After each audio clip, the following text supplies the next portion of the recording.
comme l'a dit effectivement Tijania. Donc, factuel par rapport à des faits, à des résultats. Donc, peut-être qu'on va revenir en détail. Mais on y va tout de suite, parce que c'est très important. Alors, il y a le volet préparation. Oui. On l'a survolé, mais vous avez donné des points qui sont extrêmement importants, Tijania Bielo. Vous avez dit, c'est vrai qu'on ne le fait pas concrètement. C'est vrai qu'on n'a pas tendance à tenir, on va dire, un cahier de bord de l'année, de la relation avec le collaborateur, de ses différentes actions pour pouvoir être outillé pour préparer l'entretien.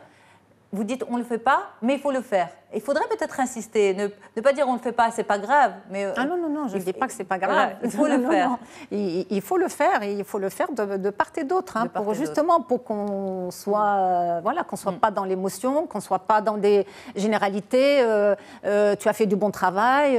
Comment, ça c'est ok, c'est très bien. Mais comment, à quelle occasion, par quoi je me suis illustrée, que je me suis vraiment, qu'est-ce que ça veut dire? J'ai fait du bon travail.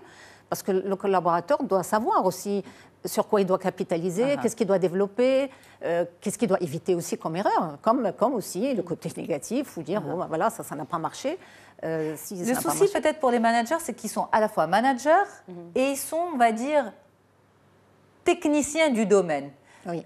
Dans le sens où ils ne sont pas là que pour gérer une équipe, ils sont là pour gérer une équipe, pour produire, pour donner du résultat, pour donner du chiffre, pour apporter de l'expertise d'un métier. Et c'est ce qui fait peut-être qu'ils ils ne sont pas outillés, parce que souvent, un manager n'a pas fait d'études de management. C'est un...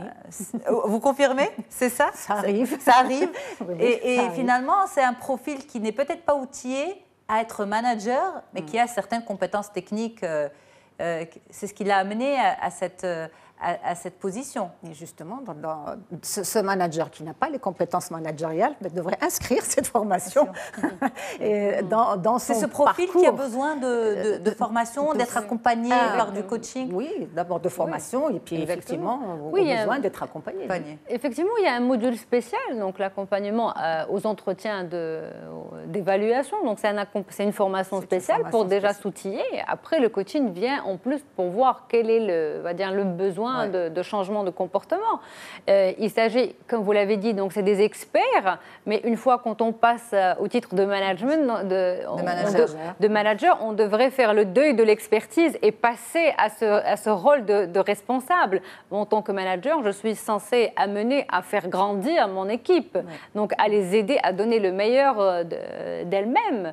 Maintenant, oui, c'est pour ça qu'on dit qu'il faut rester factuel. Concrètement, de manière très simple, nous avons des objectifs de début d'année. On a 100, on a 80 par secteur. Allez, on va prendre tout ce qui est marketing et commercial, donc mon ancienne vie. On a des chiffres par secteur. C'est le point de départ. Quand je vais avoir cet entretien, sur le volet bilan résultat, nous allons revenir sur exactement les points qui ont été convenus. Et le manager, il va donc orienter le collaborateur par rapport à ses résultats.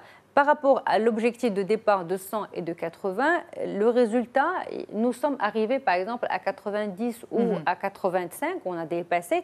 Je constate qu'il y a eu un dépassement par rapport à la région Z, et un retard par rapport à la région. Ça, c'est pendant l'entretien. Et c'est ça ce qu'on veut dire par des faits.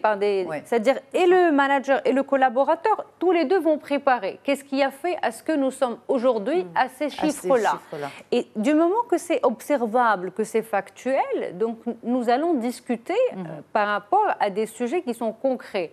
Maintenant, si le manager il va dire « je trouve que tu es toujours en retard par rapport à tes résultats », c'est du jugement, c'est mon émotion. C'est-à-dire que moi, je considère que tu es en retard et c'est du jugement.